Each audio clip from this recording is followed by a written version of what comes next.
In honor of Dragon Ball Daima and Sparking Zero releasing very soon, I wanted to bless you guys with some Dragon Ball content. And since I'm a Boruto YouTuber mainly, I'll add some of that as well. As you can see from the title, I'll be going over if Boruto could survive the Saiyan invasion. Of course, for this video, and like all my other videos, I will be primarily using the manga and data books from each respective verse. So of course, that being Naruto data books and Boruto database statements from the website, and of course the Daizenshus and the Chozenshus from Dragon Ball. With that being said, make sure to like, comment, subscribe, and I hope you enjoy. So the first thing I would like to go over are the misconceptions about light speed in both Dragon Ball and Naruto. Both of these verses, due to having a large fan base and going on for 20 years plus, have a bunch of misconceptions, lies, and mistranslations spread about the speed of the respective verses. Starting with Dragon Ball, the two main things people like to bounce off of to say that they are super fast very early, like I'm talking OG Dragon Ball, is Goku reacting to Tien's solar flare and Piccolo destroying the moon for Gohan. How the feat is shown to us is he waits for Tien to launch this attack, and he runs over and retrieves Roshi's glasses to block out the sunlight. The few problems with this is that, first of all, since it's a manga and not an anime, we don't really have a time frame on how this happened and how fast Goku would have to react. This partnered with how he makes a statement out of already knowing what Tien's about to do, due to having seen him do it on Roshi previously within the tournament, we don't really get a time frame nor on-panel confirmation that he starts moving after the technique is already launched and after the light is emitted from Tien. The only thing we see of Goku is when the technique is already finished casting and he blocks Tien and punches him in the gut. But during this time he already has on the glasses and he's been missing from the panel and manga for quite a bit. This could also just be him being faster than the activation, not the actual light of the technique. Dragon Ball's framing of this is also in a gag scene where Goku looks and throws up a peace sign, which in true early Dragon Ball fashion isn't really meant to be taken that serious. Because as we know, before DBZ was this super serious manga with stakes of Earth blowing up, it was just a fun adventure of Goku. This doesn't help the already vague light speed feat, so there's really nothing that you can prove with it. OG Dragon Ball again was heavy on the joke, and this instance kinda fits it. The next feat gets even more weird when Piccolo destroys the moon. We see after Great Ape Gohan spawns that he's causing a bunch of destruction and inevitably makes a mushroom cloud. But when Piccolo destroys the moon, the mushroom cloud is gone. What makes this very important is that we know mushroom clouds take 10 seconds to 10 minutes to completely stabilize and disappear. Given how nuclear bombs IRL make them, we can use this same time frame to vaguely get an estimation on how long after the mushroom cloud spawned did it take for the moon to blow up and Piccolo to finish this light speed attack. But again, time frames are very important in manga, and typically the anime serves to kind of show us what we can't be shown in the manga, but with Naruto and Dragon Ball specifically, there's a lot of filler added and scenes that kind of disconnect it being canon per se to the manga, and it usually serves as its own continuity. Hence why in my videos I mainly just go manga only in data books to stay true to the source material. So with the lack of time frame, we kind of have to be generous, and being generous on the high end, we get this at relativistic plus, so not quite light speed yet. We then get a bunch of unquantifiable things after this, but the thing that we can quantify is Goku using Kaioken times 4. That being the only real quantifier on the high end calc, we get a little over 2 times faster than light. With the best calcs, and that assumes a lot of stuff on top of that. But if we go with the low end of this feat, the feat would still be close to light speed, if not a little over, but just not reaching that 2 times FTL range.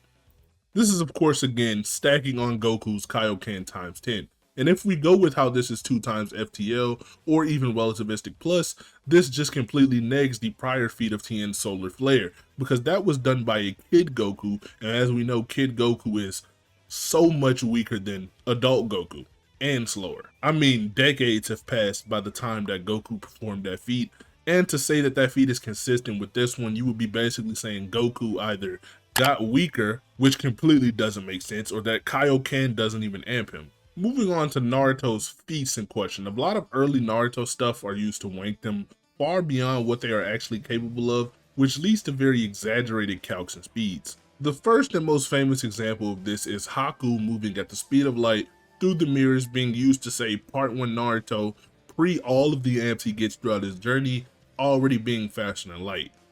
Which I know to the normal person, of course, wouldn't make sense for them to be that quick, that fast. But to the people who aren't a little more understanding and don't really give the benefit of the doubt that this might not scale to Naruto at all, I'll just quickly explain. Haku's mirrors are stated to be possible to move at the speed of light, not that they always do. And we also know Haku was holding back on Naruto and not going all out, which means that he probably was not moving full speed, or you can't prove that this is the time he is using the light speed movement, because again, it only says possible. This may also just be possible with the mental amp. The statement is very vague, which means we can't use it to scale the exact speed of Naruto or Haku, specifically in this instance. Next is the Raikage, who is stated to move at light-like speeds. This is of course when he's using his lariat technique, and people tends to say that this scales everyone who scales the killer being the Raikage to light speed, as the data book states so. This is more or less a simile, using the word like, which, if we know what similes means, is basically just a figure of speech to compare two things. It's not meant to be taken literally at all and shouldn't be used to scale at all. I mean, it's almost by definition kind of hyperbolic, right? It's just showing you a comparison between two fast things, kind of like when they use lightning like speed or speed like a bullet. They're not actually saying you're as fast or as slow as these things.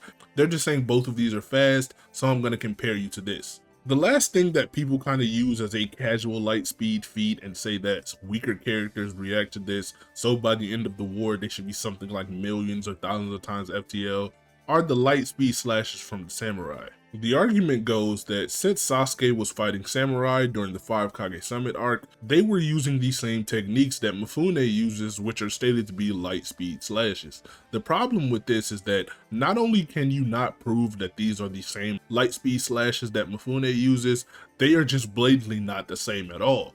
So regardless of you asking them to prove it, these techniques are used by two different people. They are not the same color, not even the official manga, and Sasuke never fights Mifune. So no weaker character scales to this, and by the time Mifune does use this light speed slash, it is just a one-off technique that no one really scales to anyway. And this is towards the end of the war, so you can't really use the scale weaker character, because as you know, during the war arc, a lot of characters got far stronger than they were previously in Naruto. But that pretty much ends the discussion for Dragon Ball and Naruto's winked speed statements and speed scaling in general. I would like to mention that they also have the arguments that lasers inherently move at light speed.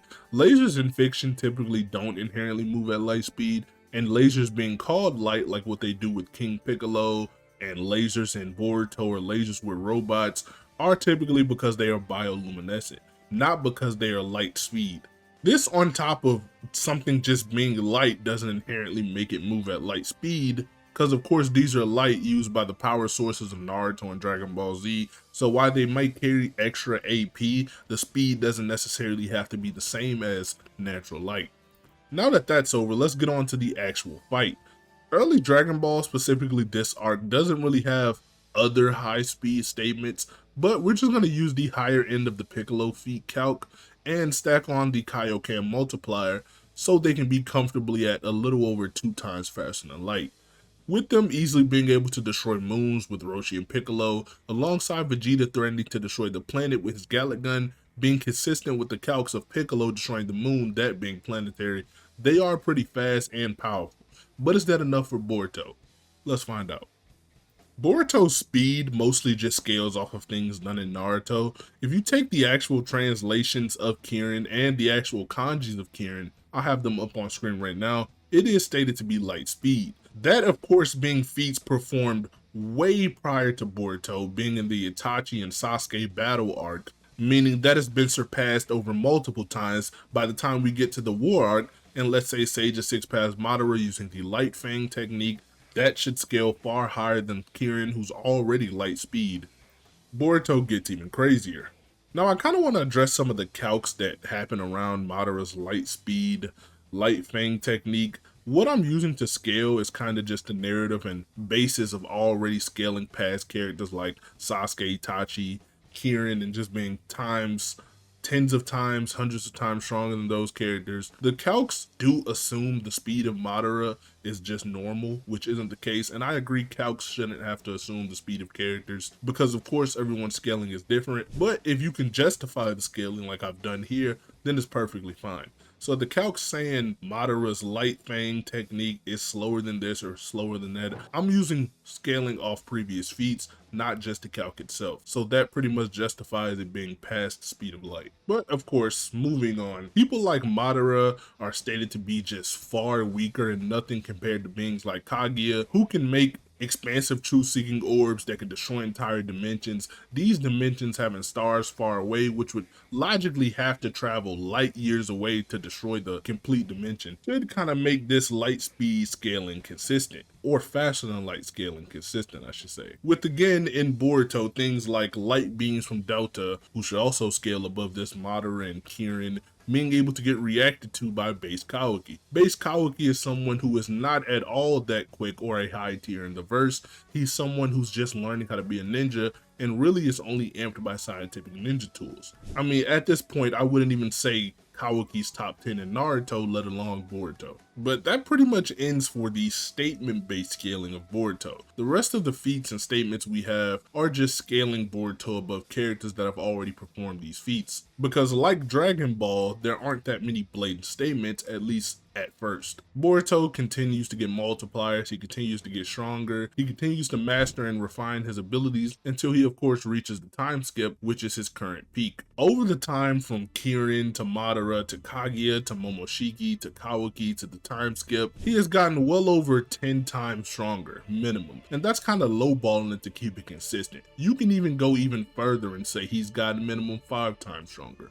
Because people like Itachi and Sasuke have been long surpassed over and over. They're almost nothing to the verse now. I mean, we went from them destroying hideouts to being able to fight beings who destroy entire dimensions. And we went from Kirin being hyped up to things like light speed being able to be dodged by characters who are hundreds of times weaker than Madara. So while the exact number isn't really quantifiable, like we can't say, oh, he is 62 times the speed of light or he is 72 times the speed of light, we could comfortably say that he is 5 times minimum, 10 times, whatever you want to say, above characters who can already react to light speed attacks and dodge them. If you want the bare bones proof for this, just to say at their lowest we can be 10 times, multipliers like Naruto when he's in his KCM Zero form or One Tails form is kind of compared to the 10 times amp you receive from having the curse mark.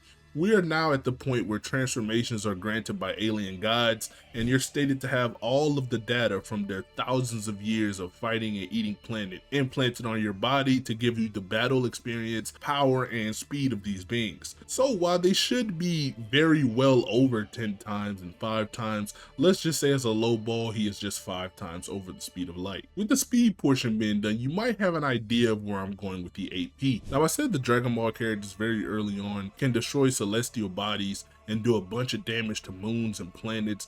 So when exactly does Naruto or Boruto reach those ranges of power? Well, it's very late. I mean, like way at the end of Shippuden do they reach these planetary or star level ranges, if at all. And in Boruto, there's only a select few characters who have the capabilities to destroy celestial bodies, like Kaguya. The first character we get is, of course, the famous Kaguya destroying a dimension feat. Now, yes, you're probably going to bring up, oh, the 10 tails and 9 tails. That's a bit contentious, so I won't mention it here. I'll just mention something that pretty much everyone agrees with, which is Kaguya can destroy the dimensions. Kaguya makes a dimension which has a planet and star minimum. So her threatening to destroy these dimensions and using the expansive truth-seeking orbs could of course scale her to star level. In Boruto, once Naruto and Sasuke work together to make the majestic attire Susanoo, this is stated to be the strongest offensive and defensive jutsu ever, right? So this should comfortably scale just their power above what Kaguya is able to do once she's revived in a war arc. They then go on to use this power to defeat beings like Momoshiki, someone who Kaguya was basically scared of and pissing her pants, even willing to sacrifice her own children to destroy. Yeah, it got that serious. They basically can manhandle this guy while they're still in untransformed states. They don't even need the majestic attire. The majestic attire is just cherry on top. You of course know Boruto is stronger than people who can manhandle Sasuke and Naruto. That being Jigen. Jigen kind of just pulls up, beats them half to death, and they kind of have to just go running away because Jigen's in a weakened state. We then get Ishiki, who was stated to have life-ending and world-ending power, this being in a incomplete vessel and incomplete form, which he only has 3 days to live in. Because his shocking power is too much for it, it would just crumble upon itself. Boruto comes back in a time skip and can just eclipse all of this easily. I mean, still in his base form, he's beating up people who can casually destroy Naruto, Sasuke, and Jigen. This is not counting the new technique he learned, the Rasengan Uzuhiko, which is a new form of Rasengan that utilizes not only one's own chakra, but the planet's rotation and orbit, plus the corresponding centrifugal and other forces, in addition to the damage of a standard Rasengan. It destroys the target's sense of balance, debilitating them. Due to the unceasing nature of planetary movement, the effects of Uzuhiko do not fade, resulting in not just physical harm, but untold psychological damage. Boruto refers to this planetary energy used from Uzuhiko as a planet's chakra, and he's able to absorb this energy through his feet, in which he can't fly at the time while he's doing that being the only drawback. This, though, is not the same as the nature energy, and Boruto pretty much implies that the power of this jutsu is limitless. He just outright says it. Uzuhiko has no limit, which isn't even the most crazy part about it in my opinion. The most crazy part about it is how Boruto can use this jutsu for offensive and defensive forms of attack. After he surrounds his body with the Uzuhiko energy, if you come into contact with Boruto at all, that being through a punch or even if he blocks an attack, this will encompass your body and put the effects of Uzuhiko on you. He can then detonate this attack, of course, but you will still get the durability negating inside attacking force that Uzuhiko generates put onto your body. So he's kind of like just impossible to hit. And after, of course, is doing all of this internal damage and psychological damage and using all of these unknown forces, you are unable to hit Boruto because you're constantly spinning, and it basically messes up your 5 senses. This attack, even though it's pretty much already stated to minimum be planetary, that of course is ignoring the amp you get from Boruto's chakra, just using the planet's chakra. If you want to disagree with all of that, Boruto is just stronger than beings who have eaten countless planets. They have all of the genetic information and power of said planets just whirling around in their body. So, ignoring all the evidence I've gave you about Kaguya destroying dimensions, Boruto using the Uzuhiko, the Otsutsuki are just known to eat planets. And something I didn't mention about the Uzuhiko is it actually shook the entire planet when it was used, and that was a super weakened version of it. So a very held back Uzuhiko that was made specifically to not kill Code shook the entire planet. Boruto is well over planetary, well over star level, and I'm not going to go as far as to say he is into the higher AP ranges because he honestly just doesn't need it. Boruto has durability negation, Boruto has hacks, Boruto has speed. He doesn't need it at all. So let's finally answer the question. If you put Boruto on planet Earth and the Saiyans invaded, and let's say you gave him Goku, gave him Vegeta, you gave him Nappa, you even gave him Piccolo, could he survive? Well, the short answer is yes, he could. Because not only is he faster than them, even if he wasn't, since he's stronger, he can survive all the attacks they put onto him. Using the Uzuhiko, if they even try to touch him or try to blitz him, like we just have him standing there in the middle without any speed scaling, they're gonna get the effects of Uzuhiko on top of them and basically just die from the start to the end of the battle without being able to hit Boruto at all anymore. That's what makes this so unfair. It isn't the fact that Boruto should be faster than these people, it is that Boruto is stronger than these people and have a hacks that just helps him out dramatically. Boruto having teleportation and dimensional travel also doesn't make it better for the Saiyans because this is before they have things like instant transmission. So if he was to trap them somewhere or even bring them in space, since Boruto can fly as well and they can't breathe in space, they would just die.